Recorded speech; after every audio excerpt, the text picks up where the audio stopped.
Cool. Hey, what's up, everybody? Here we go again, episode 42 at Face Value. I'm Brian. I'm Lucas. And I'm Will. Super pumped to have you back again for another week. Obviously, a lot happened over the weekend. Obviously, the big thing being the NFL draft. The NBA playoffs are in game 4 now. It's after a full week, and MLB season's rolling. Lots of college baseball is coming to a head here in a minute, and so there's a whole lot of stuff going. Obviously, the big ticket item of the weekend though was the NFL draft. Pretty much for the most part went exactly as we expected it to. Not a lot of quarterbacks taken early. Obviously, Cam Ward going number 1. And then it was just all, I mean, obviously the big storyline was Shedeur, but I don't know. I mean, I thought it was for the most part, I thought teams did pretty good as far as like value of picks and all that. It didn't seem like anybody really went out of their way to draft anybody. So Yeah, I think it was pretty. I mean, unless you're the Saints just they don't know what they're doing. But yeah, I think we talked about obviously the Shedeur stuff. That's the big talking point that's going on right now with everybody. But I think I posed the question last week: was he going to make it out of round 1? Like, was he going to fall to round 2?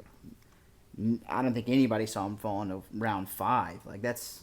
Yeah, that was unbelievable. Didn't even get picked day 2, which was pretty crazy. But again, he must have interviewed awful. I know you sent that quote about, I guess it was an anonymous GM, kind of about his whole interview process. And I mean, if anybody goes to an interview like that, like, you think you're getting the job? Like, come on, man. Like, and him blackballing and him and his dad blackballing all but 5 teams. Like, what do you expect? Well, I didn't realize until today that that Dion is actually his and Shiloh's agent. Did Shiloh get drafted?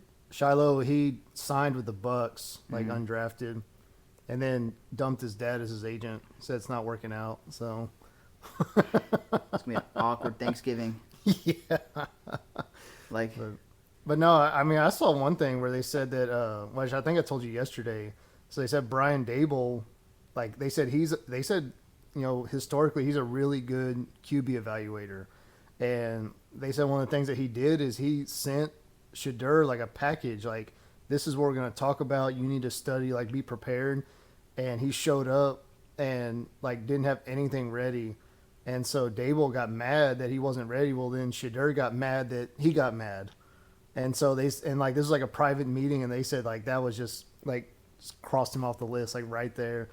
Plus they said that they were like real big on Jackson Dart from the beginning. yeah. So then trading back into the first round to get him, I don't think the people that were close in the Giants organization, I know they said a lot of people in the Giants organization still wanted Shedeur regardless, but I mean, I think if you just look at the circus around everything, I mean, it makes sense why he fell to the 5th round. I mean, But do you want that in your locker room? no. Like realistically, like, not just him, because his dad's gonna come with it. Yes, exactly. You know what I mean? Like it's just gonna be a circus. You're gonna have to deal with all that personality, and I mean, I wouldn't want him in my locker room if I'm a GM.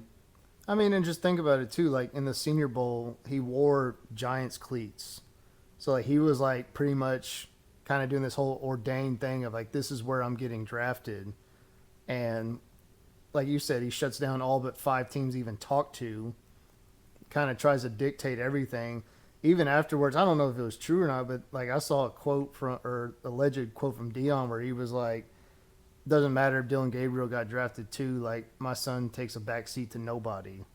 Like, that's the kind of mindset it is, like, going in, like, it's just Crazy. I like the tweet too where it showed 2018 where Dion was like, I think the Browns are on the right track, but if I'm a quarterback getting drafted there, like, I might go full Eli Manning and refuse to play. Now 7 years later, here we are. So Yeah, it's just a situation where, like, you can't spin, like, especially in the first round, like, with all the other talent in other places, you can't spin that pick on somebody that's gonna be a cancer to your locker room. It doesn't matter how talented he is. No. And that's do you think Dion paid Mel Kiper to prop him up? Because dude, like I understand like if you're like I really think he's a good prospect, but he was defending him so hard the entire weekend, all weekend, and he got like almost angry about it. He did get angry. Very angry. That's what I mean. He said that the NFL hasn't known how to evaluate quarterbacks for the last 50 years. Dude, it got to the point where Reese Davis got mad. I've never seen Reese Davis raise his voice in his life. I saw that interaction where they went back and forth about it. Like, yes. I don't know. Like it was weird. It was almost weird. I don't get Kiper's hype about Shedeur being this good. What I guess I agree with. Talent wise, he's better than a 5th round pick. Absolutely. This whole thing is because of what y'all have talked about. It's the baggage that comes with it. So I think he was just getting so mad that like teams are not drafting, like they're letting this talent go. But he's only thinking about the talent. He's not thinking about the cancer that comes with it. Yeah, there's no doubt he's talented. Like he's. Yeah, I mean him being a 5th round pick and some of the quarterbacks that went ahead of him, that's egregious. It makes no sense, talent wise. Yeah. The rest of it though. With y'all, I wouldn't want that 100 miles from my locker room. But I just don't see how he doesn't see that. You know what I mean? Like, it's a business. You have to have cohesion in a locker room. Like, it's not just like get the most talented guy like all the time. Like, obviously you want the most talented, but you also want people to rally around him and like not cause like scenes in the locker room after games and things like that. Well, I think part of it too, I think it was kind of like an embarrassment for Mel Kiper. Yeah. To say like, this is my number 2 overall prospect. He even had him over Cam Ward. Yeah, he was quarterback number 1, I think number 5 on his big board. Yeah, and so the fact that he went into the 5th round, like that's embarrassing for him. The same guy, like I don't know if I sent it to y'all today. Like I saw like he said Johnny Manziel should have been number 1. He said Blaine Gabbert was going to be better than Cam Newton. He said he even said when Jimmy Clausen gets drafted, he said if he's not a Pro Bowl quarterback, then I'm done. Yeah, and yet here he is, still he is. It's the same guy. It's the same guy who said Jamarcus Russell is the most unbustable number 1 overall pick ever. Yeah, like he's the best pick the clearest one, like no chance of busting. And I mean, obviously, we know what happened with Jamarcus. Yeah. But I feel like again, I don't know what Shedeur's like work ethic is, how much he spends in like the film room, but like that's things that they evaluate too. And obviously, Jamarcus, talent wise, dude had a rocket arm, relatively mobile in the pocket, like was unbelievable at LSU, but he didn't put in the work, and obviously in the off season, like that's part of it too. Just didn't take care of his body. And again, I don't know what Shedeur's like work ethic is like, but it sounds like he didn't care enough to overlook a sheet that was sent by a head coach or a GM to be able to prep for an interview. Like that wasn't worth his time. So what is worth his time? Exactly, and that's where it really comes down to. But I don't know. So I mean, I guess now he's got to figure it out. It's always interesting to me too when a team takes 2 quarterbacks in a draft. Yeah. Like I mean, taking Dylan Gabriel, it was a 3rd or 4th round. I think it was the 3rd round. So they take him in the 3rd round, then you take Shedeur in the 5th round. So you're already creating that competition. Plus you got, I mean, I know Deshaun Watson's out for the season, but I mean, I guess technically, like they got 5 quarterbacks now. Yeah. Like they have Joe Flacco and Kenny Pickett both on the roster too. Someone's getting cut. Yeah. Is what that means. Probably Kenny Pickett, but I would think. Whenever they traded for him, Pickett came out right away and said, "I've already been told that, there is going to be quarterback competition, but like you are QB1." Yeah. Until Yeah. And it could be Flacco. I mean, he's 39 years old. It could be Shedeur, dude. I was going to say before when we were getting into this, all this being said and all the stuff we've talked about, he's going to have a legitimate chance to compete for the starting job. Yeah. For the Browns.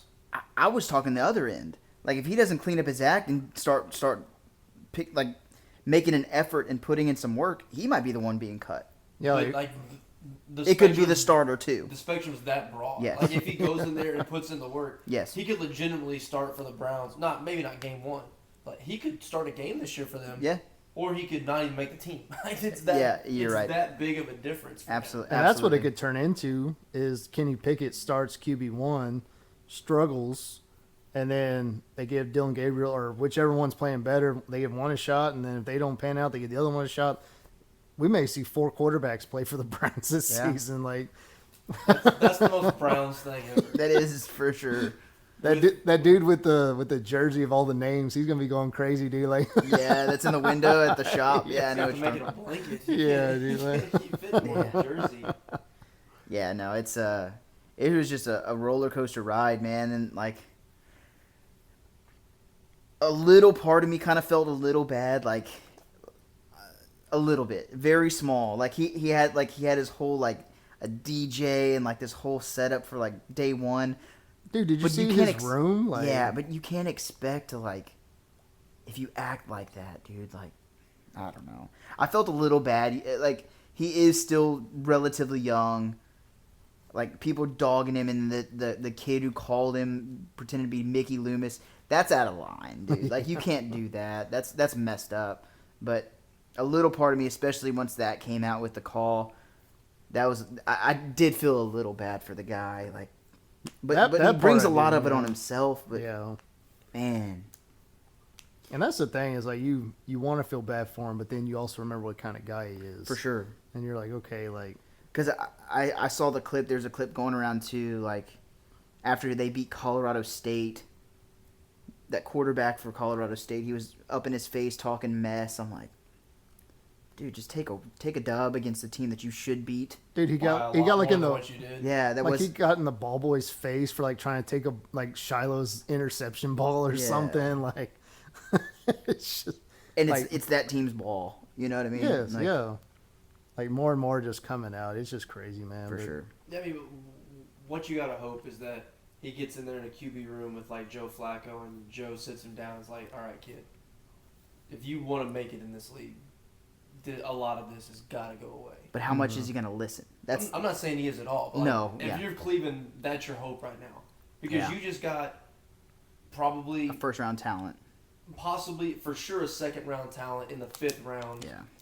And you have a 40-year-old veteran who's been a lot of places now, has won a championship. If he's not gonna listen to him, okay, well that's on him because you're putting him in a decent situation here.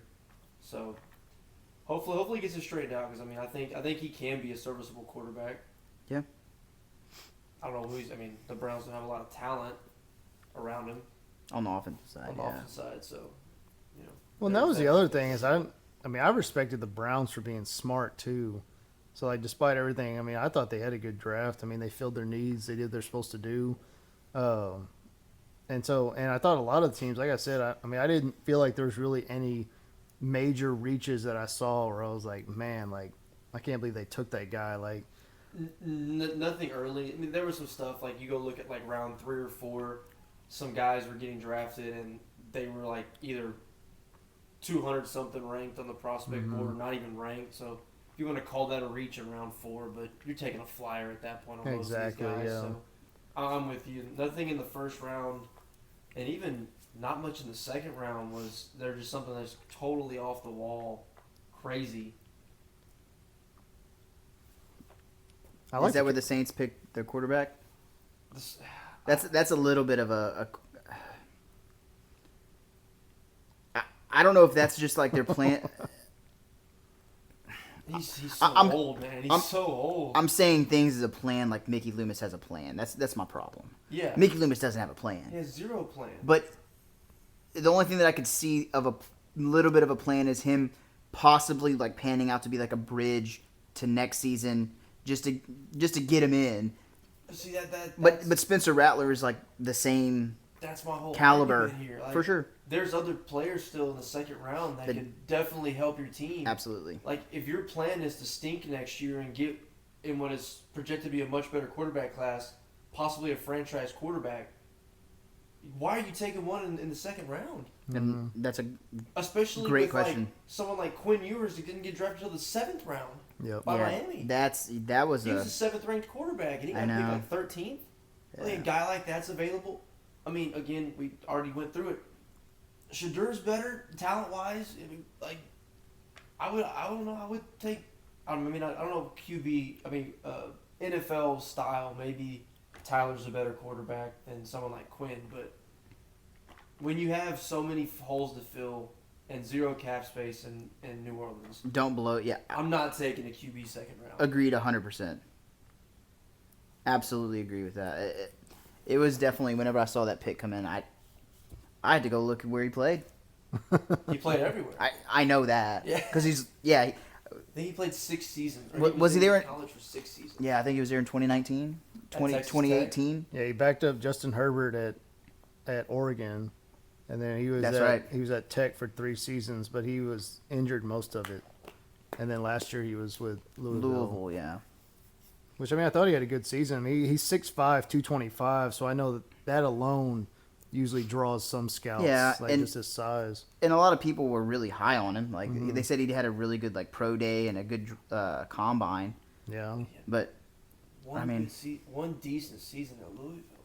Yeah, and he'll be, I think, 20. He'll be 26 by like week 5 or 6. Yeah. His birthday's in the later part of September, so. Yeah, but again, how many quarterbacks though? Like think about like Matt Stafford. Like how long did it take him to finally kind of break through? Like he was in Detroit his whole career, but then he goes to L.A. And how old was he when he finally started playing well? Well, that was just because it was Matthew Stafford and Calvin Johnson trying to win anything by themselves in Detroit. For sure. I was gonna say he did play pretty well in Detroit. So yeah, no, he did. Agreed. To get over the hump. Yeah, I wanted him in New Orleans after Breeze. That's who I wanted. Yeah. But realistically, once some of these quarterbacks hit like their age 30 season, that's when they really hit their strides, I think, personally. Obviously, like Brandon Weeden didn't work out. You know, he was 28. I'll say he was 28, and he was a first-round pick. Yeah, from Oklahoma State, right? Russell Wilson worked out. Yeah. He was older. Older for sure. And so and if he had an injury-plagued, few seasons at Tech, you just never know. But it's still odd that they drafted him at 2. Do you think he would have been there at 3? Like round 3? Maybe. Maybe, but there was a lot of other quarterbacks.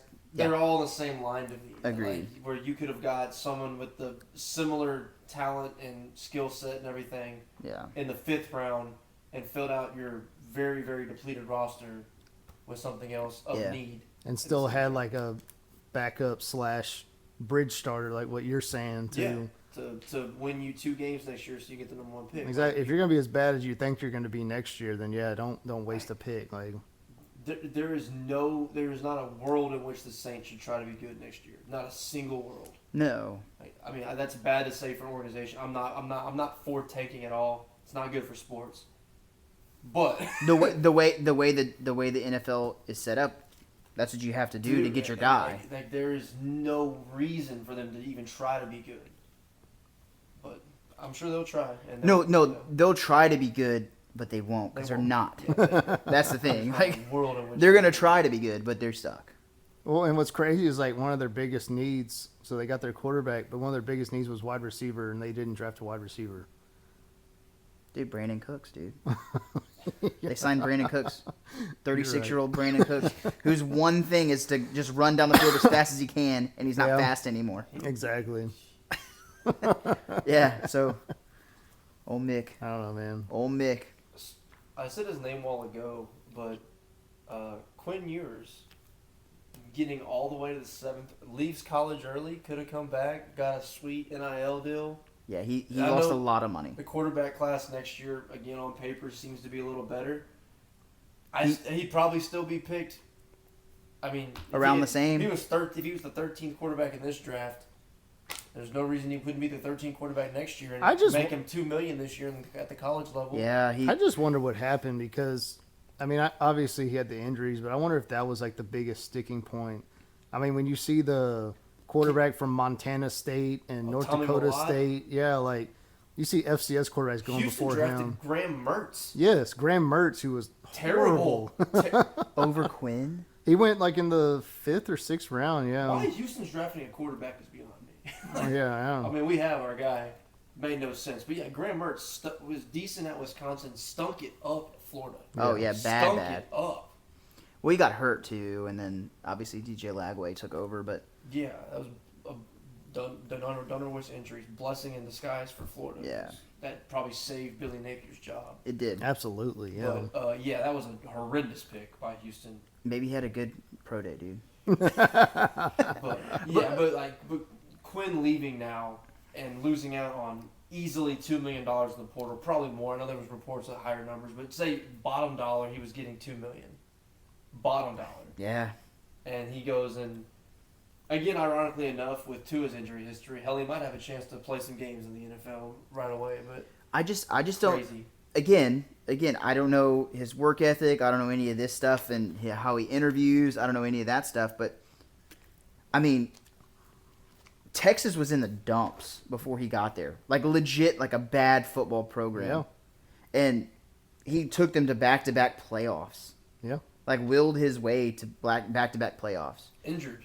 Yeah, and hurt. That's the thing. And we said it sometimes looks like he's playing scared. Maybe he was, worried about the injury, but he was still out there playing. Yeah. I don't know. And that's where that's where I still understand him going to the draft because, I mean, if he stays another year, makes money. Yeah, he'll get a couple million, but then you get hurt again. But on the flip side is if he has a really good season, he moves up in the draft and makes more money. That's what I'm saying. But you're taking that risk. You are, but what do you think? What do you think his signing bonus was in the 7th round? Yeah, but him going Did he even get one? Him going into the draft, like there's no way he could have predicted that he was going to fall the 7th round. No, somebody gave him bad advice. Is probably what happened. What was his true grade? Like, there's no way he was getting higher than a 3rd round grade. Yeah, not with how the quarterback needs of teams and the rest of the class. I mean, Cam Ward and Jackson Dart. That's it. Yeah, and I think he always knew he was going to be like a 3rd or 4th round pick, but it was. I think it's just getting that opportunity to get into an organization and work your way up. I mean, maybe. Like I said, I think that's the biggest thing. Obviously, he could have gotten paid a lot more just staying an extra year, but yeah. And you look at it like, okay, he has a great season, he does, but then on the other side, he hurts his back again, or he hurts his shoulder again. He's $2 million richer. Yeah, and he may never make that. He may never play a snap in the NFL. Yeah. No, I get. Yeah. Yeah, he got a nice check in college. And honestly, typically whenever you go to programs and do well and lead them to playoffs and turn around a program, you should be able to go to that city and never buy a drink or a meal ever. But the way Texas fans treated him, he's going to go to Austin. People are going to hate him. Probably the way Texas fans talked about him all season the last 2 years, like Thanks for saving our program. Get the hell out of town. Yeah. Like legitimately. Thanks for art. It's crazy. Yeah, I just thought it was. No, that's a great talking point. Interesting that I was surprised he fell that far. I wanted the Saints to do have a flyer in the 3rd or 4th round on him. I think we talked about this weeks ago. Yeah, we did.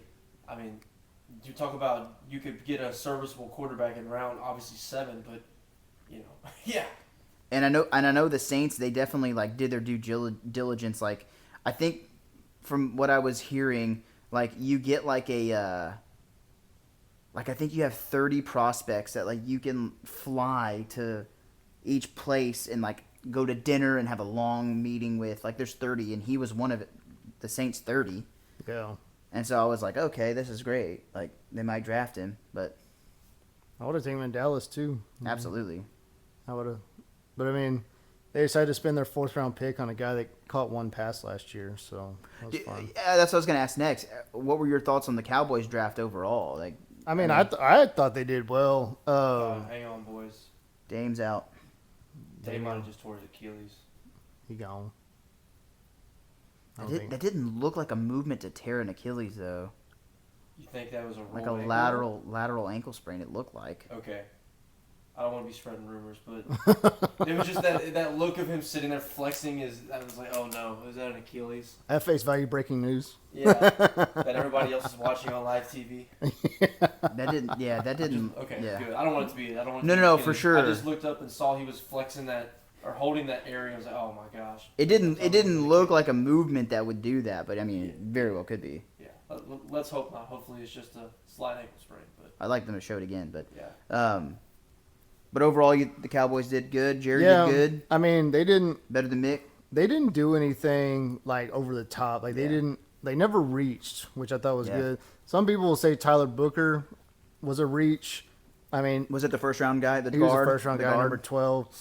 But I mean, like Mel Kiper, he was like, you could have traded back further into the first round and probably still gotten him.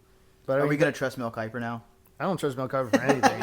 I think Booker's one of the more interesting prospects, though, because some people had him ranked in the 50s, but he was also invited to the draft. Well, and that's what. So, if he's invited, they're expecting him to be a first-round pick. And that's what I told somebody. I was like, people said he had a third-round grade or like a second-round grade, but he was at the draft. Yeah. So yeah, obviously, like there was a potential, but and there was 2 other guards taken in the first round. So yeah, I mean, that. Honestly, I think that's a reach just in itself, drafting a guard first round. Like, just my opinion. But again, I'm not a GM of a $1 billion franchise. But I mean, I would spend first round if I'm going offensive lineman. You got to get a tackle. Like, that's your protector of the quarterback. Like, I will say though, the last guard that they drafted in the first round was Zach Martin. Went well. So I think that went okay. That was a Johnny Manziel. That was number 16 overall. Yeah. So that went pretty good. Obviously, I'm not expecting him to be as good as Zach Martin was. No. But if he can fill that gap, because I mean that's the biggest thing now with the Cowboys is that their offensive line, their left tackle's gonna be in his second season, left guard's gonna be in his third season, center's gonna be in his second season, rookie right guard, and then you're gonna have Terrence Steele. He's been around for several years. So I mean, there's a very, very young offensive line. Yeah. But no, I thought they did good. I mean, I thought the edge player they got, Donovan Ezeraku from Boston College, I mean, a lot of people were very high on him. And then Siobhan Revel that they got in the third round, they said if he didn't tear his ACL, he was probably going to be a first-round pick. Yeah. Like, he's like 5'11". I think he has like an 80-inch wingspan or something.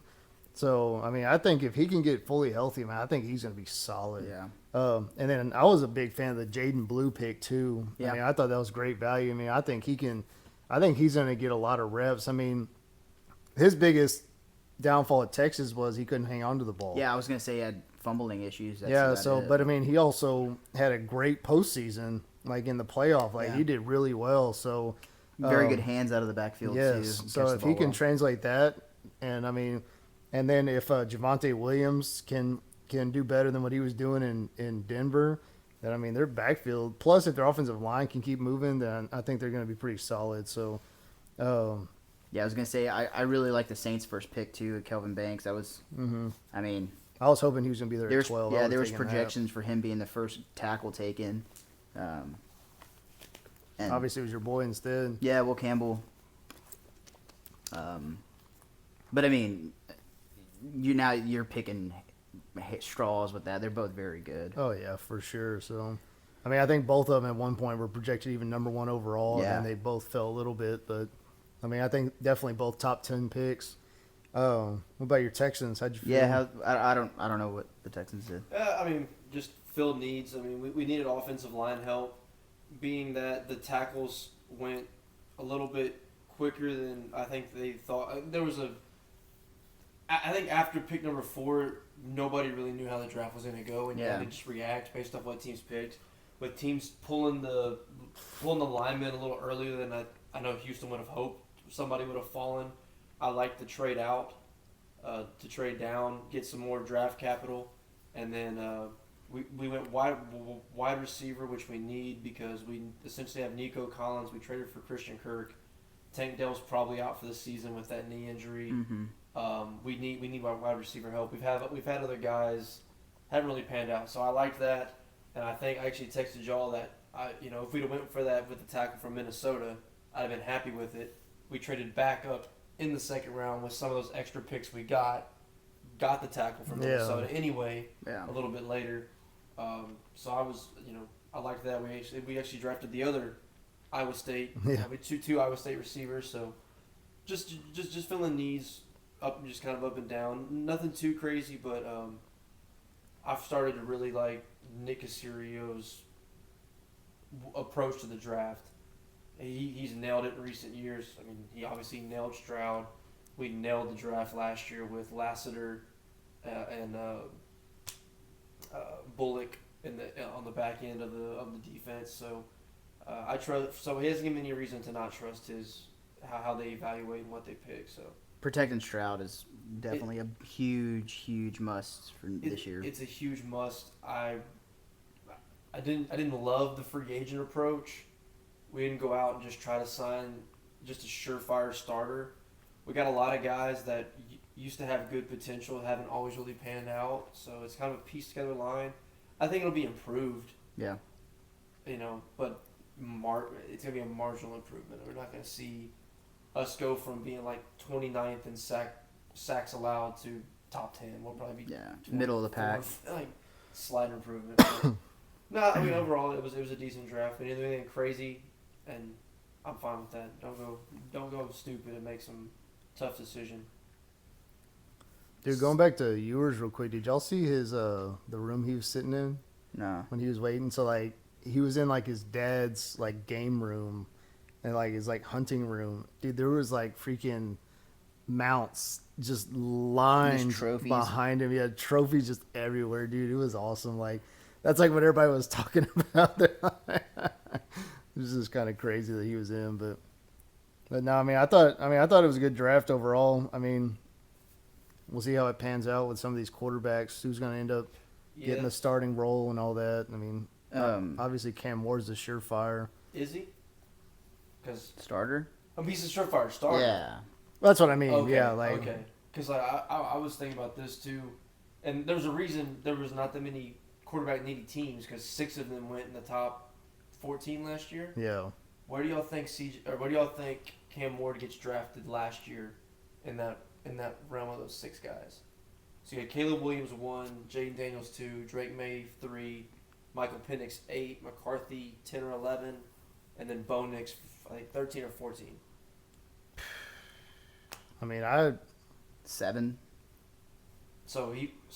I'd put have Ward him above McCarthy, but I'd put Ward above McCarthy and Nix. Yeah, same. Maybe Penix. Maybe. Yeah. I think I would kind of give that a wash. Reach. Yeah, that was a reach by Atlanta, I think. Yeah. I mean, especially because he's an older guy too, with an injury history. So that would be one of the big question marks for me. I mean, I definitely don't think you trade out the top 2 for sure. Maybe Drake May. I mean, I don't really know how he's going to pan out. I mean, North Carolina quarterbacks historically don't translate. A lot of people were super high on him though. Like he had a decent rookie season. Yeah. For not having much. For having literally zero. Yeah, I think he's got a good chance, but I don't know.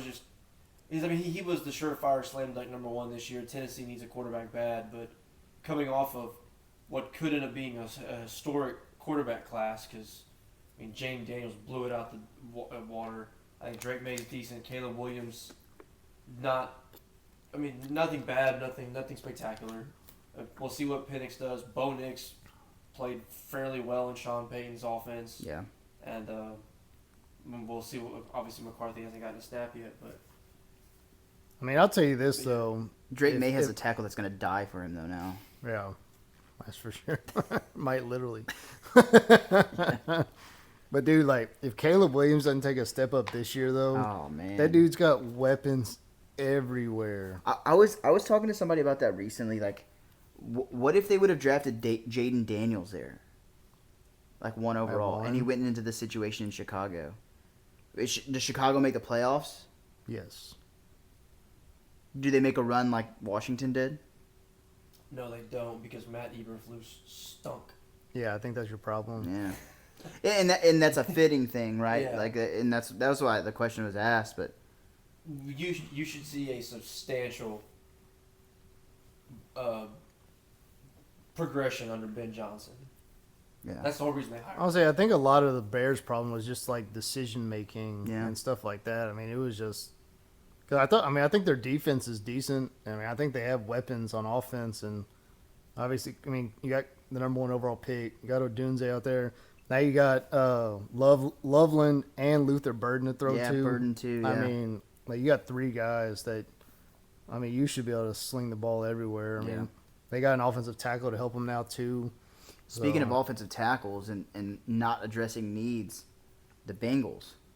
Oh, dude, the Bengals are Like, what? Like, are they just gonna let Joe Burrow just die in Cincinnati? yeah. Did the Bengals draft Shamar? Yes. Mm-hmm. Yeah. Going into the draft, Shamar was probably the most intriguing round 1 prospect.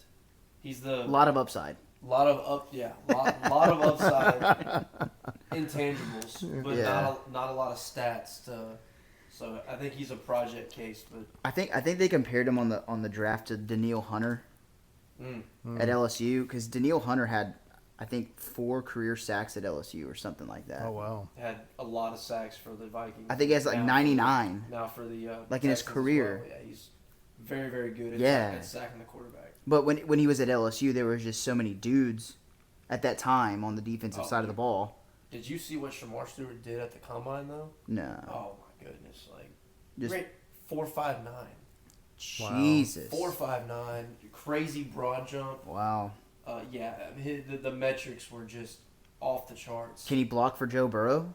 He played Probably both. better than some of the guys. He played that both have ways, on. That's what I mean. Like, Probably better, yes. man. I mean, the that's fact just- that you don't draft an offensive lineman until the 3rd round, and like anybody could tell you, Mel Kiper or anybody could tell you that the number 1 need that the Bengals had was their offensive line. I mean, and it's been like that since Burrow came in. And if he has a line, like the numbers that he put up last year were dumb. Yes. Protect the guy, like. And like they have to draft him because they have no money to go sign him. Yeah, No. All their what they money's tied gave, up yeah, between him and 3 players, him and Chase and Higgins. and so. Higgins, exactly.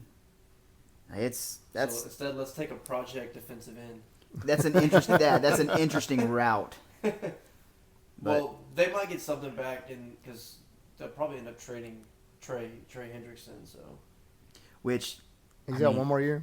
yeah, Yeah. man, I was mad whenever the Saints got rid of him.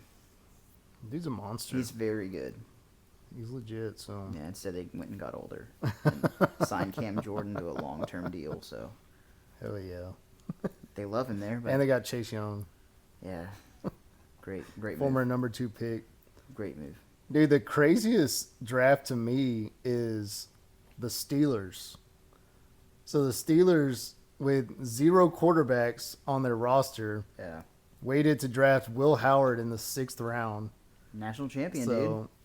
So if like all they've been saying the entire draft process is we're not waiting for Aaron Rodgers. We're gonna go and we're gonna move forward.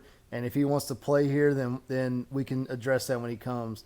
And then they just completely neglect the quarterback position the entire draft and take Will Howard. Dude, this makes absolutely no sense to me. I mean, I don't think Mike Tomlin would put up with Shedeur no. at all. no. Like that would not be a good fit. Like, and again, people talking about him falling and how could Pittsburgh not take him? Like that would not go well. No. Mike Tomlin would not put up with that. Dude, could you imagine Shedeur,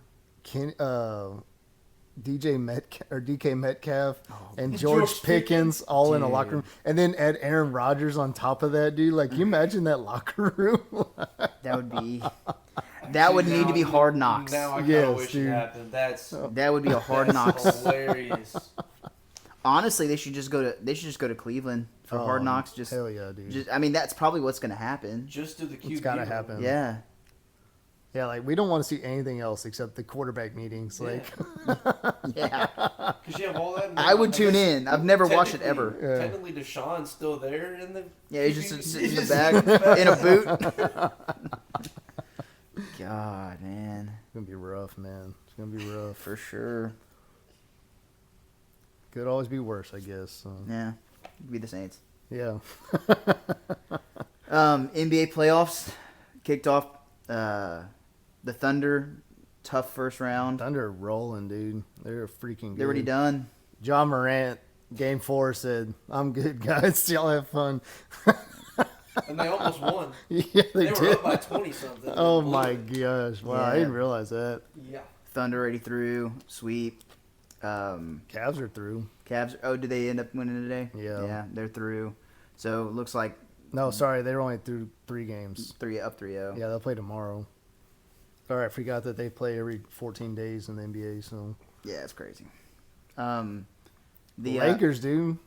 Lakers have had a lead the last 2 games and blew both of them. Lakers are in trouble. And then the GOAT, LeBron, comes out and pretty much blames everybody else. Did he? Like, after game 3, he said, I'm only as good as my teammates can make me. And so, like, it's like, dude, like, nobody believes your BS anymore. Did Shedeur dude. come and say that? Yeah. Blaming his offensive line. Yeah, dude, like, it's just crazy. I mean, Yeah. couldn't happen to a better guy, but Luka, I mean, he's been playing he's well. been playing well, right? Like, Yeah. Who else is going to score? yeah. Yeah. I mean, LeBron scored 28 today, but he only went 5 of 9 from the field. I think he went 14 of 17 from the free throw line. Jeez. Yeah, 15 for 18. 15 for 18. Yeah, Luka scored 38. They both played 46 minutes. Yeah, they tried. That's a big haul. I mean, if they were to somehow crawl out of this hole, that's not sustainable if they want to get anywhere in this playoffs. But they don't have, like, didn't Jackson Hayes start but to play like 4 minutes? Yeah. Like, Shot 1 for 2. what's the point of starting if you're only playing for 4 minutes? Yeah, Dorian Finney-Smith played 41 minutes off the bench. Dang. Didn't they do that the last game too? I want to say, like, why does he start and just come right out after the first rotation? You can't tell me it's the way the game's unfolding. No, you know the matchup. You know how it's gonna go. Like, why are you starting this game? yeah, you Yeah, either put play your Bronny guys or you in. don't. Put Bronny in there at that point. Yeah, Bronny's not playing. Yeah, First 4 minutes. that's the problem. I mean, yeah, that's why they're losing. Bronny's not getting his reps. Yeah. It makes all the sense in the world. Oh man, they should make a Netflix series with Bronny and Shedeur together, a documentary. I'd watch. Overshadowed players. Yeah. Yeah, I think LA might be cooked. Yeah. Is LeBron done? Nah, You think he'll keep playing for this year? I think so. I mean, He'll be 40. Is he 40 now, or he'll turn He's 40 40. next year? Okay. yeah. He's 40. I think with the Luka trade, he's still gonna go. If that didn't happen, I think he hangs it up. He doesn't have the record yet, does he? For the longest career, I'm sure he'll want to break that. Yeah, I think he's a numbers guy at this point. I mean, seriously, kind of what else is there? What else is there to play for? He reminds me of like what Peyton Manning was. Like Peyton Manning was just like a numbers guy. Like he wanted to win, obviously, but he was also like he wanted to set records. So yeah, I think that's pretty much where LeBron's at this point. It's Yeah. like, well, I might as well make the most of what I I got. don't know So how many more he has to break. can't be too many. He's got to have pretty much every major one. Yeah. I mean, of course, he's not going to be like he's never going to pass John Stockton's assist record or something. No. Hey, is like rebounds and stuff? Is he up there? Got I'm sure for a small forward, he's got to be. I'm sure he's the most ever for a small forward. But Yeah. again, I don't know what Chamberlain has, but back then he was 8 feet taller than everybody. So he probably averaged 22 a game. He's playing a bunch of short white dudes. Yeah, like, so there's guys like that, that he probably doesn't. But I'm sure he has every small forward record there is to have, though. So no, for sure. I think he comes back, but I wonder if it like turns into this point, like it's like a player development for Bronny. Like I wonder if that's like kind of what it turns into is, like I don't trust anybody else to develop my son like I can, so I'm gonna stick around as long as I can to make him an just stick NBA. around so he can stay in the NBA. That's the also moment true. LeBron leaves, then Bronny does. Yeah, you might as well take him with him because But I mean, he still put up what you said 27 today. I think he was like 27, 10, and 8. I think LeBron still on the season probably averaged like 26 and some change, 7 and 7. So like that's still. I'll say he had one of his best statistical seasons in a while. I think. That's still very good. Like I mean, he's still a top 10 player in the NBA. Yeah. At the age of 40, and like if you're the Lakers, like, are you okay with you get 55 games out of him and then you get to the playoffs? Like, are you good enough to still make the playoffs by doing that? I mean, I don't think you can keep expecting him to play 70 games. Like, that's the thing is he makes him good enough to make the playoffs, but then, he's burned out by the time he gets there. I mean, shooting 9 times in 46 minutes. I mean, he's not even. It seems like he's not even really trying to shoot the ball. He's a distributor at this point. Well, he shot 18 free throws, so maybe it's just he was putting his head down, getting to the rim, but just got fouled every single time. Because that would be nine more shots. True. That aren't in the that would be shots had they not been fouls. Then on the other side, you have Luka, who's 13 for 28, so he'll shoot. Looks like it was just Luka versus Ant, huh? Didn't Ant also shoot like 40 times? Not really, like 27, 23, 23, okay. He shot 23, and Julius Randle shot 22. So, wow. Yeah. The Knicks up 3-1 on the Pistons. Yeah, controversial ending today. Did you see that? I did. Foul on the last shot of the game. The refs even came out and said they made a mistake. Do they still do that 2-minute report? That was one of the dumbest things I've ever seen. Like, you know what I'm talking about? Nah. So it was, I don't remember how many years ago they started doing a 2-minute report where like the NBA reviews the last 2 minutes of the game and pretty much calls out the refs for like any missed calls or like wrong calls that they made, and like like in the end of the game. So yeah, they started doing that. I think it was like I don't know how many years ago. So is it better or worse for them to come out and say they made a mistake? Because now it's like, well, let's go line up and shoot the free throws. Yeah. Like that was always. And I think it's a big argument for a lot of people. It's what's the point? Pointless. Yeah. Like you're just coming back to say sorry. Like sorry, we didn't give you a chance to win the game. Yeah. Like, we should have called it and we didn't call it. Sorry. And now you're down 3-1 instead of possibly being 2-2. Like that's massive. Huge. It's massive. And then this game was in Detroit. At that point, you just let it be. Yep, just let it go. Because if you're not going to go back and change it, then kind of what's the point? Yep, it is what it is. Rockets crapped the bed last night. Yeah. Jimmy's out. No Jimmy Butler. That was the one to steal, and then. I told Lucas we're gonna go as far as Jalen Green. That's it. Like in game 1, I think he had 13. We lose. Game 2, he had 38. We win. Last night he had 9 points. Sheesh. But he's our best scoring option. So and only shot 11 times. Yeah. Well, in game 1 he got benched, like in the fourth quarter because he was shooting so bad that Udoka was like, "You're just gonna keep shooting and missing. We got to try somebody else." But he's our number 1 scoring option. So when he's not scoring, we're in trouble. I think Fred VanVleet led us in scoring today. That's a problem. Yeah, Lev was 17. Shot 5 for 14. Amen shot 5 for 16. Sengun 7 for 18. Yeah, I think we shot 33%, 32%. Yeah, bad. Yeah, I turned it on for a little bit at the beginning of the third quarter, and I felt like they went 10 minutes without scoring. Like it was pretty tough to watch. And I was telling Will, like, Draymond, hate him all you want. That dude plays some really good defense. Like, it's impressive. Does, yeah. It's impressive. Like, he's everywhere.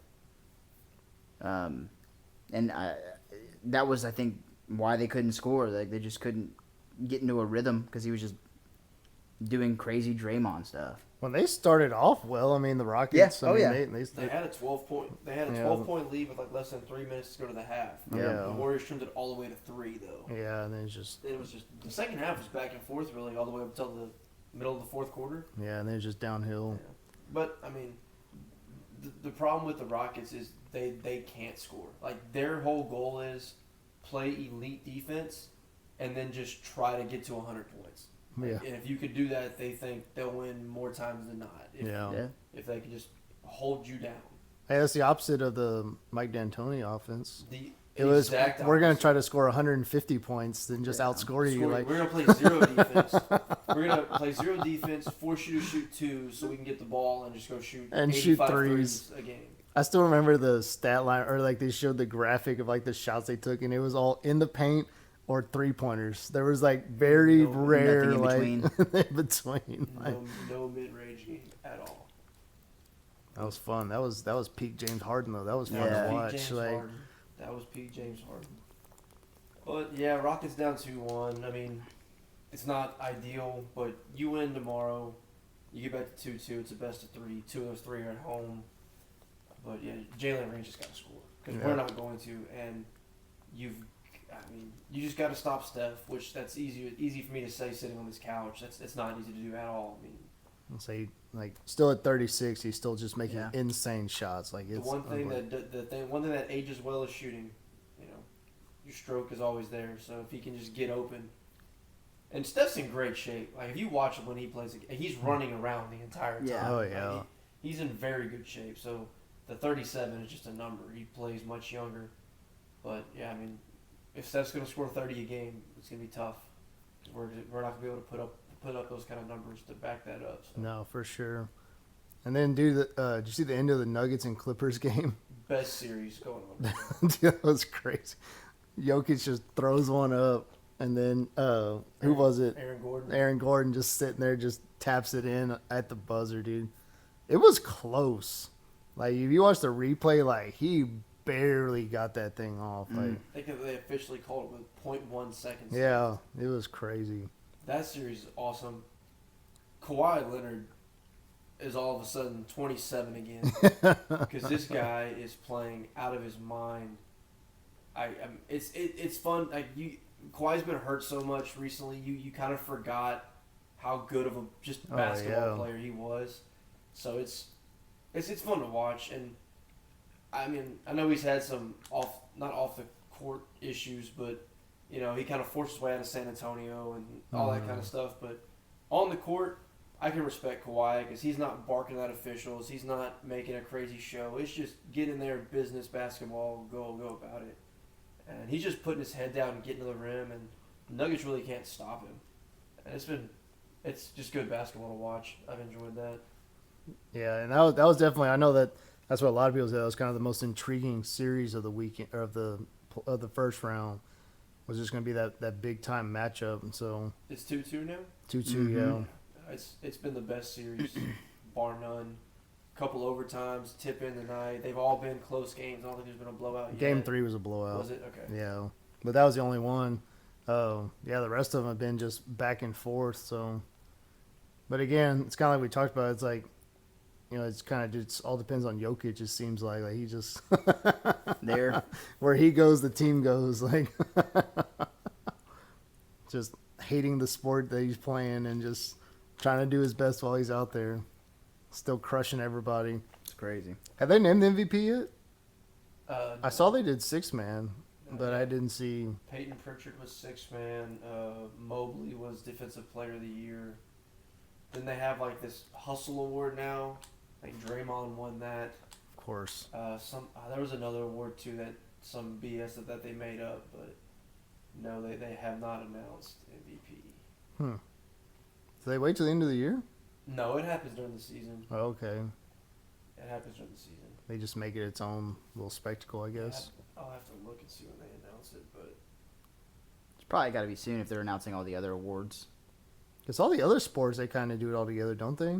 Yeah. yeah, like baseball, they do one a day.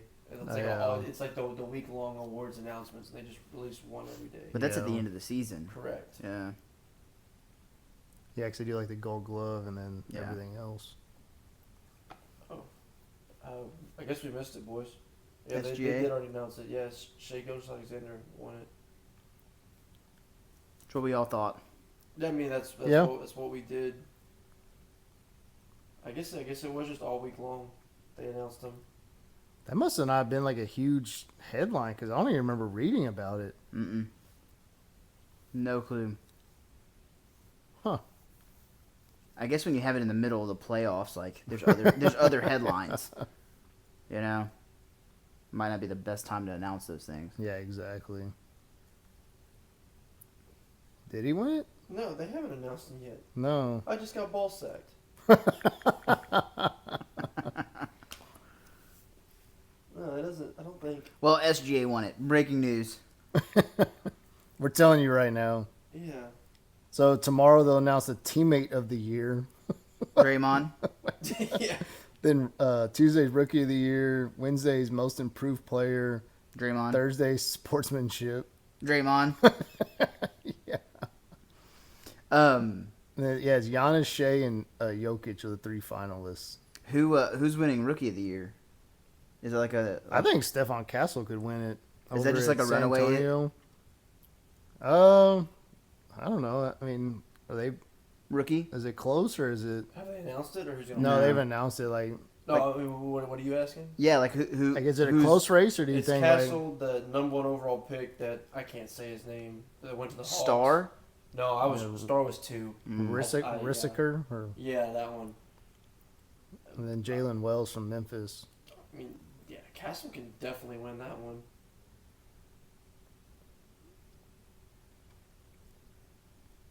Did they say when the MVP's announced?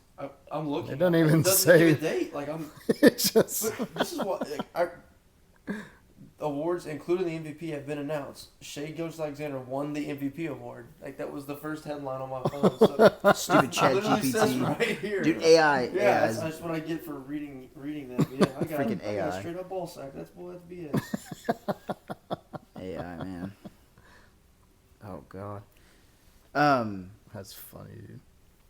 I guess the winners get a ton of money, like in their bonus, like and stuff. Yeah. So Evan Mobley. So when rookies sign these extensions or these max extensions, they have escalator clauses, Yeah. and if you make an All NBA team or win an award, so Evan Mobley's Defensive Player of the Year award got him like $50 more million.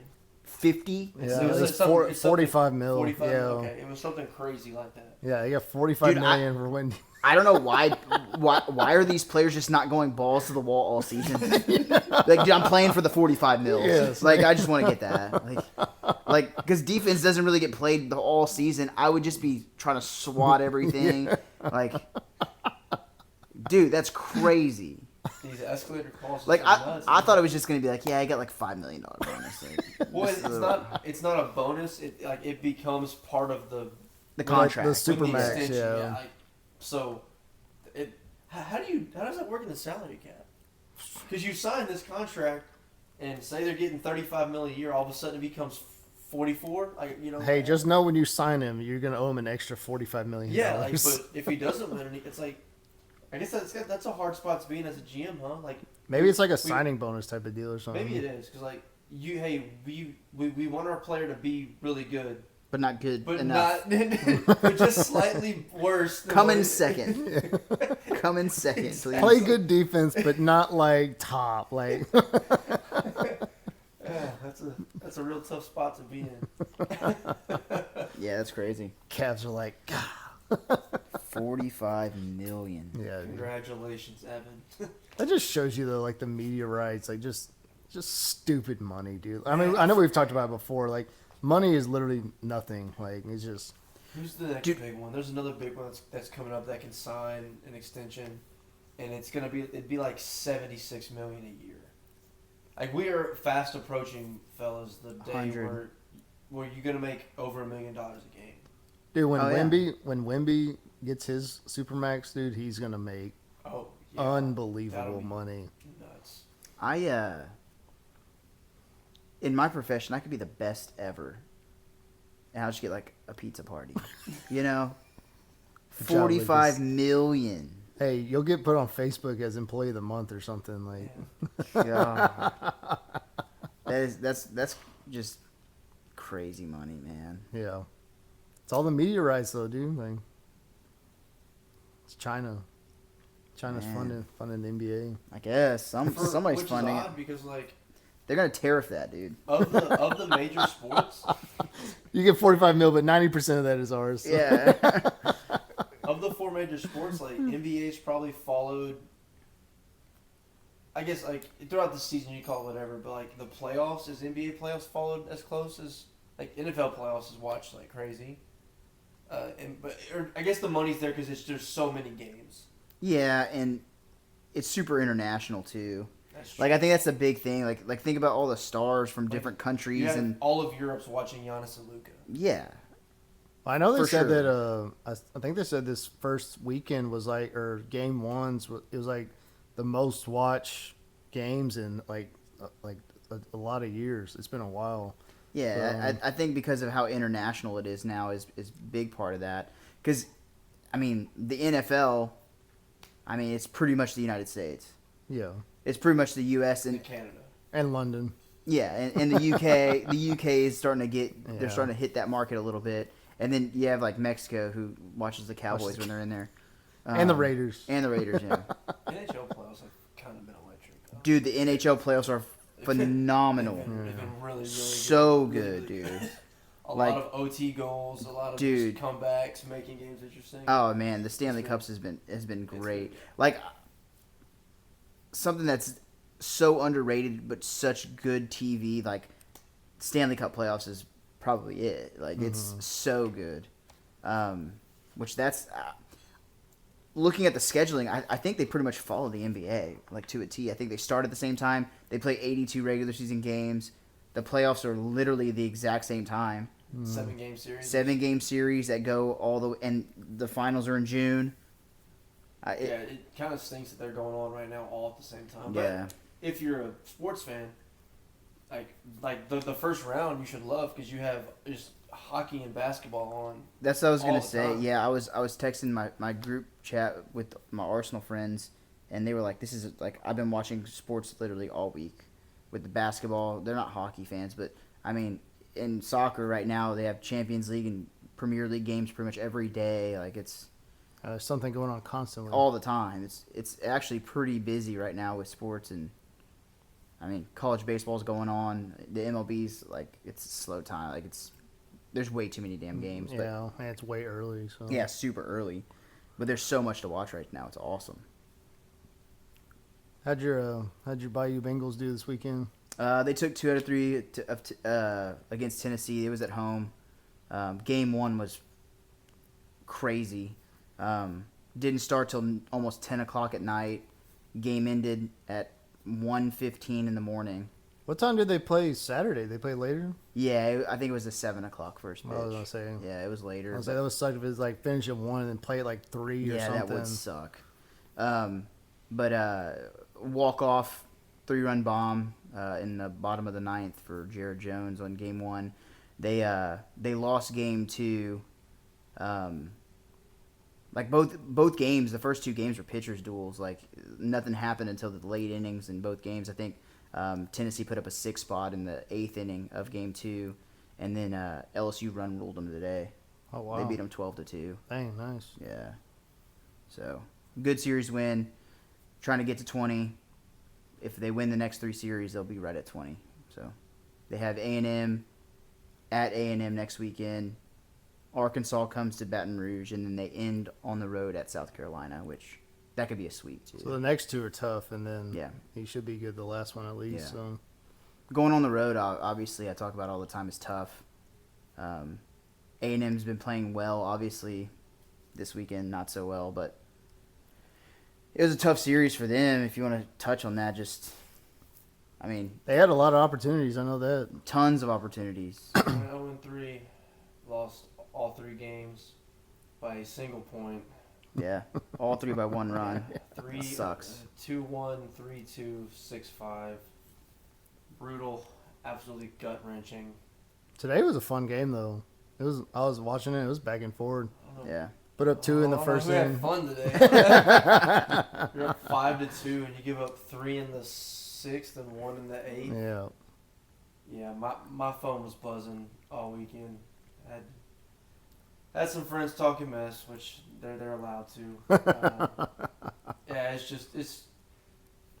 I mean, the whole season's been defeating. That was defeating because like it was there at different times. You've had some really good series as of late. You're trying to crawl your way to get back into a regional, and then to lose with all the circumstances that are following this rivalry right now because of slosh and stuff.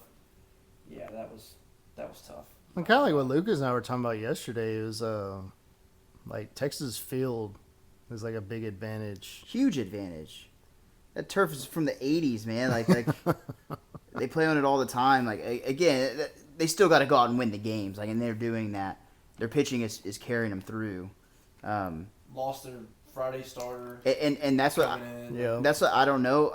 I mean, that Riojas kid started that Friday night, and I mean, he was a reliever, but I don't know how sustainable him being a Friday night guy is going to be. I mean, he looked good. Mm-hmm. He pitched well against LSU in Game 3. He started Game 3 against LSU whenever they went to town. But, I mean, is he a Friday night guy? Like, if he has to go up against, like, Cade Anderson or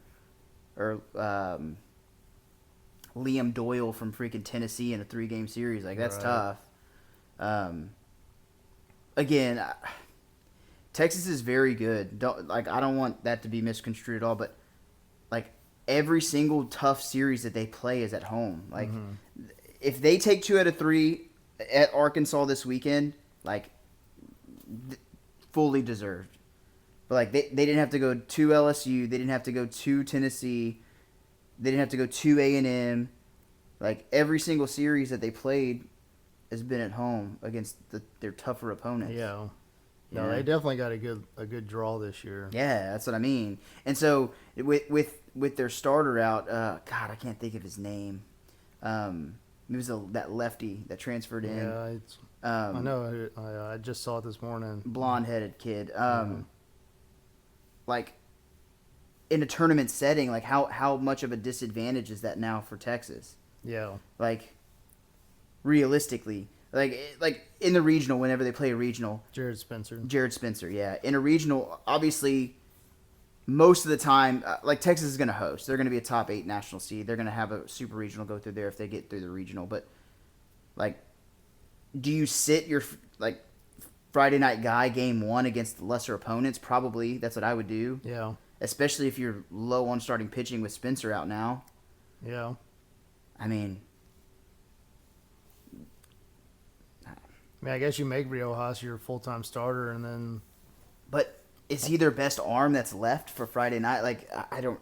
If that's the case, Probably without taking your best relief pieces out. Yeah, and that's another question. Like, their relief pieces are. Like, how's their bullpen now that he's out of there? Yeah, for sure. You know? And so whenever you go into a situation where you're having to play 5 games in a weekend, like, I don't know if they have the depth for that. Right. And they're hitting the ball pretty well timely. That's been Texas's thing. Their timely hitting has been phenomenal. Yeah. 2-out hitting, runners in scoring position. They've done very well with that. Well, because I know but other than that, like they're not ripping the cover off the ball. They're not putting up 10 runs a game or anything like that. What I know you said early in the season, and I was listening. The broadcaster said today they were like, if you just look at the lineup, like it doesn't look like they're just world beaters. No. They're like, but like exactly what you said, like they just have timely hitting. Yep. They get hits like in big time moments. That's exactly right. Like their 7, 8, 9 hitters stepped up today. Like that was the difference today. Like if you go up and down their lineup, like how many people are hitting over 300 realistically? Maybe like 4. Yeah, maybe. Yeah. Like you go up and down LSU's lineup, like 7 of their 9 hitters are hitting over 300. Yeah. So their 9-hole hitters hitting like 350. Yeah, so that's the big thing. Is like once you get into the, I mean, more than likely they'll get all the regional. Yes. So then you get into a 2 out of 3 with a top 8 team. Like, are you going to top be able, 16? But yeah, but are you going to be able to get out of that? So. Or you go to Omaha, and you're playing all good teams. You lose one game, get in the losers bracket. Like, yeah, now you're gonna have a tough. Fight your way back, you're gonna have a tough time climbing out of that. Yeah. And they may never get there. Like they might be in the winners bracket the whole time and not have to worry about that. That could absolutely happen. For sure. But if you do get in that situation, you're gonna have a tough uphill climb. Definitely. Does Aggie still have a shot? Aggie has to, for sure, sweep Missouri. Which they should. Which let's talk about that. Like, they should 100% sweep Missouri. They should, and they have to win. They have to sweep LSU or Georgia and take 2 or 3 from the other one. I think that's pretty much the only way. I don't think they have to sweep. I don't think they have to sweep one of the two. I think if they win 2 out of 3 in both of those series and then sweep Mizzou, that's enough to get you to a regional, and then you go into the SEC tournament, win a game, should be fine. But Missouri, man, they might be the first 0-30 team ever in SEC history. Like, they're 0-21. So bad. Are any of the games close? Like, are they having some bad breaks, or is it? No, just, I think we looked at the other They day. got destroyed this weekend by Alabama. I think last weekend they were up like 5 runs and blew it. And that was I think that was their best chance to get. Have they played South Carolina yet? I think so. I believe they have. I don't know the answer to that. I'm thinking that might be. But those are the 2 bottom feeders South for Carolina's sure. not very, very good either, right? Yeah, those are the 2 bottom feeders for sure. And I think South Carolina's like 5-12. 0-21 in baseball is impressive the right word? Like that's hard to do because baseball. You get breaks. Things happen. Yeah. Pitchers have an off day. Your bats get hot. Like that's. Yeah. That's. I mean, they don't play South Carolina. Oh dang! You must watch TV. They have 2 games. That's a 1-run game, and the rest are at least 3. Yeah. So. Yeah, it's been a rough season for them. They're ready to call it. Yeah, 0-21. And you don't want to be the team now. What do they have left?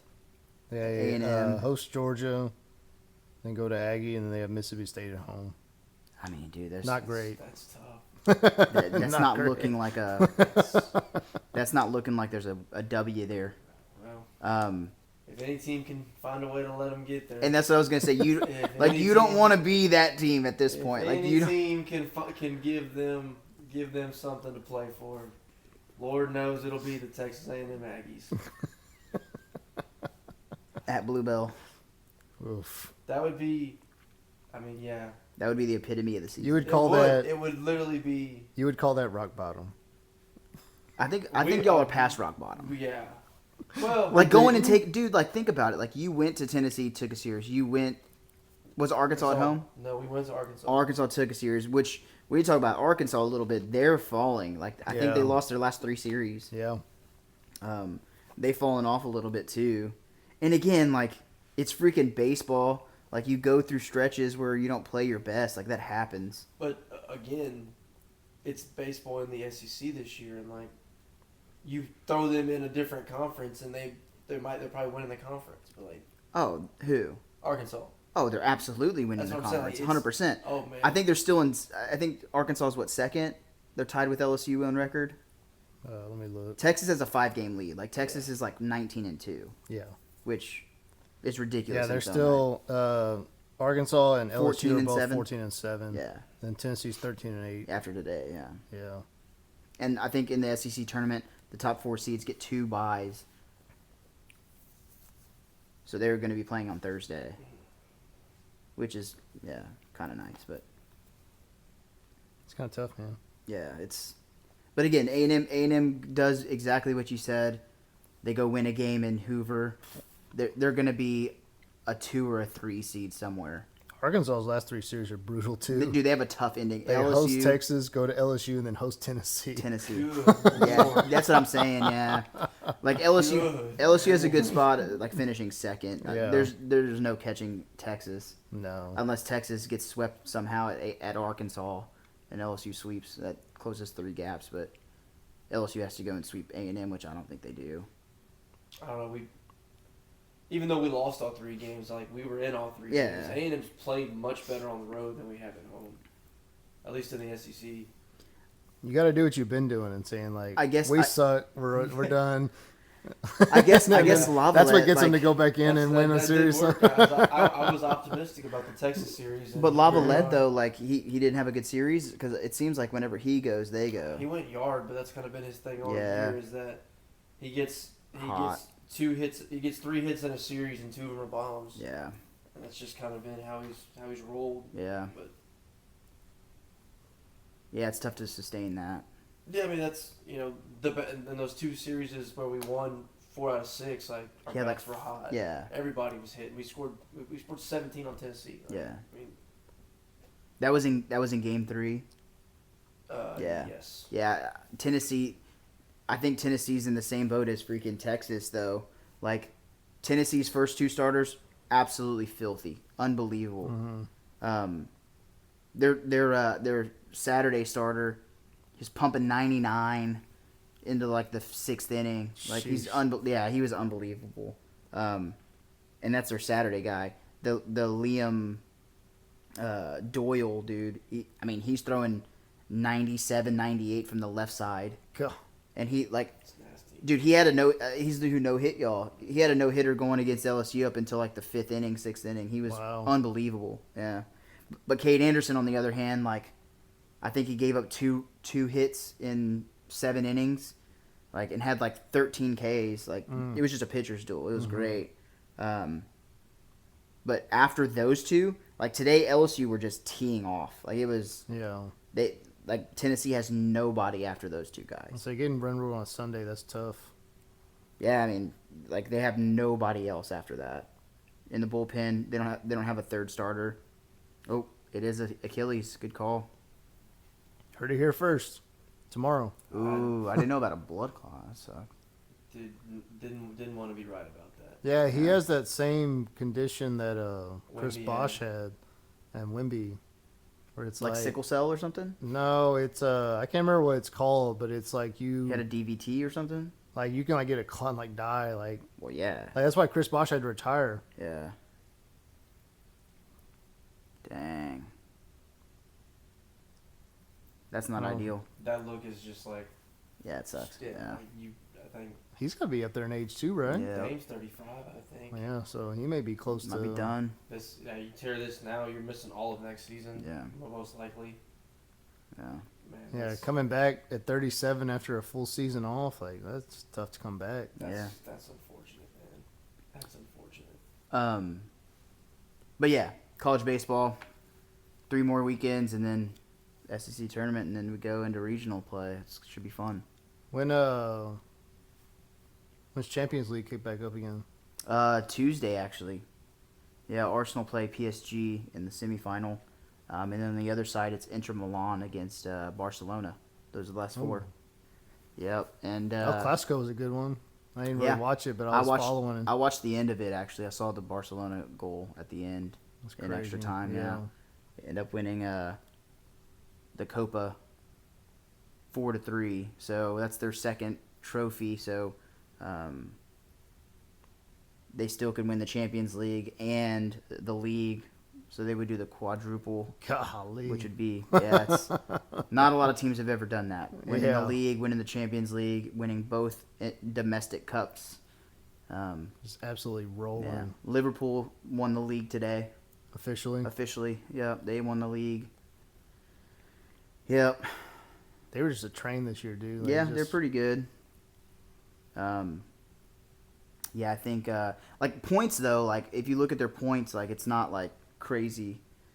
They're not going to hit 90, 95 points the last few years. Like last year, Arsenal and Man City was 92-90. That's what it seemed like. Is there's a lot more. Yeah. I guess parity is the easiest way to say it. There was a lot this year. Yeah. This year. Yeah, agreed. Which is a good thing for the game, but yeah, the season sucks for Arsenal to once again finish second. Yeah, again, timely injuries, that kind of stuff. This year, it wasn't meant to be. Hopefully next year, with the $170 million we're getting from Champions League, that's crazy. We'll go and sign some impact players up front. Get you a striker. Striker, yep. I think Zubamendi's a name that's coming out from. I think he's from Real Sociedad, midfielder. Is being courted by Real Madrid and Arsenal, and rumor has it that Arsenal are leading the race for him, so that would be a good pickup for sure. But yeah, we'll see. The summer window will open up obviously in about a month, and we'll see kind of what Arsenal does. Gotcha. Yeah, should be fun. Yeah, heck yeah. Need to get back into it somehow. The Premier League's over, yeah. But Champions League on Still Tuesday. Watch the final 2 rounds of the Champions League On Tuesday, man, that game is going to be intense against PSG. And then on Wednesday is whenever Barca and Inter play. Yeah. So those should be. You said it's a 2-leg, right? Yeah, it's 2 legs. So this one's in London, the first leg, and then we go to Paris and play PSG, and then the winner of that goes to the final. I like that too, man. They just play all over Europe. I mean, Yeah. it's awesome.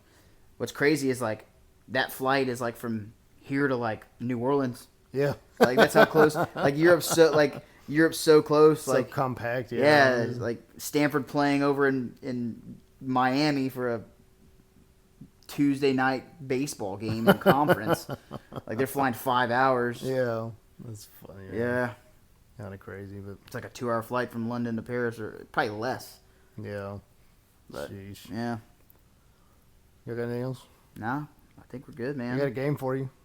Oh no, You ready? dude! You see that Kabaddi dude? Dude, that was That dude was a monster.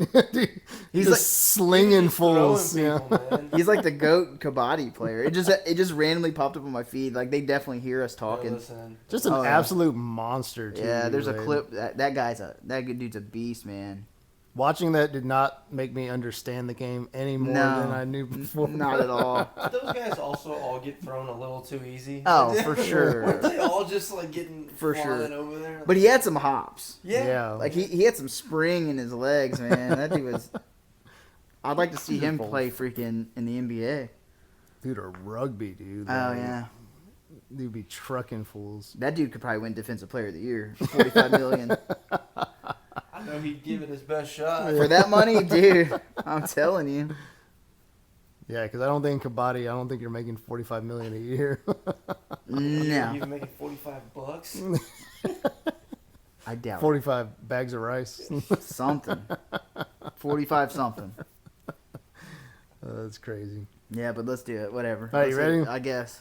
All right, your game of the week is canal jumping or vierjuppen Okay. from the Netherlands. Okay. I think I'm. I mean, let's just go ahead and state the obvious. Do you jump a canal? Well, yeah. Okay. So we talked about You're halfway there. we talked about sticks last week. Okay. So I think it's kind of like a mix between like pole vaulting. So you get a long stick and you do exactly that. You stick the pole into the canal and try to make it to the other bank. And the person who gets the furthest on the bank side wins. There it is. That's it. That's it? That's the game. You actually nailed it. Yeah. So it takes place at a Really? location with Yeah, a muddy I canal. actually know this. I've seen this. Oh, it's actually a thing. Yeah. Players try to jump as far as possible from one side of the canal to the other without getting wet and muddy. In the canal, there's a pole with a flat, round bottom that can swing when weight is applied. The pole is typically 12.5 meters long. They get a running start before jumping onto the pole. As it is swinging toward the other side of the canal, if it does at all, depending on the weight applied or momentum, they try to climb as high as they can on the pole before dismounting safely on the other side. See, I thought Isn't like a big old thing of sand they jump into? I think they fall into the canal. Oh, like you're talking about like on the other side? Yeah. Yeah. There's like a pit like on the other side. See, they can I fall thought into. they ran with the stick. No. Okay. It's out there. Oh. So I thought they ran with the stick and had to plant it in a place and then just like. No, so they have to run So that's and how then it works. it starts swiveling and they have to like climb up the pole to like As get fast the as they momentum. can. Yeah, It looks like they're like climbing a tree, dude. They're just going up, As high as they can go. and like the fall is insane. Like you're falling high Yes, out of yeah. the air. Wow. In like this big. And old, you said 12 meters, not 12 feet. 12.5 meters long. That's pretty tall. It's like a 40-foot pole. Yeah, that's crazy. Yeah, he said it's believed to originate with farmers who used poles to leap over small water drainage canals to access different plots of land. That's how you knew. Come on, Will. You got any canals you've been jumping lately? I have not. I have not. My athletic career of any kind ended the day I stepped off my last track. So. Don't blame you. That's crazy. So, Dang, dude, that was the first one we got. the current Dutch record holders by category. Well, they have like different categories, but the senior category, a guy went 72 feet and 10 inches. Dang.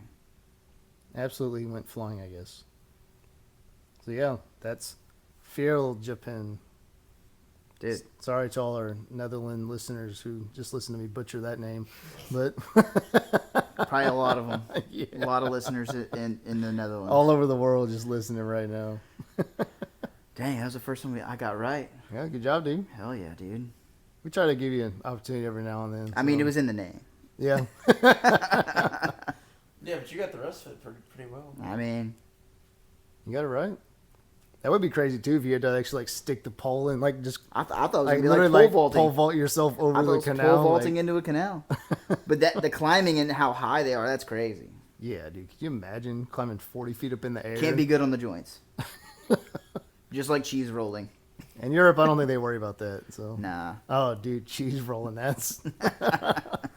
That's insane. I think that's up there as one of the more psychotic sports. That's my favorite, favorite, dude. That's one of my favorite pastimes. Just watching it, just Yes, watching them dude. ragdoll down, Run, just just literally That is ragdolling. a perfect description of what they do. I mean, it's gravity, man. because once you It's like- fall, like there's nothing. no, like, you you're- can't. yeah, like- You can't like sit back like if you're skiing. Like just sit on your butt and go down the mountain. You can't do that. No, you gone. Gone. Yeah, I don't know how people don't die doing that, dude. Like, there has to be somebody. Somebody's Yeah, had to be severely injured. they keep it under wraps. Like, I guess. Just drag them off real fast. so yeah. So anyway, so next time you go to the Netherlands, make sure you check out some canal jumping, dude. Yeah, right after you go to the red light district. That's right. Just have you a good old time. That's right. So yeah, that's all I got. It Yep, was a good one.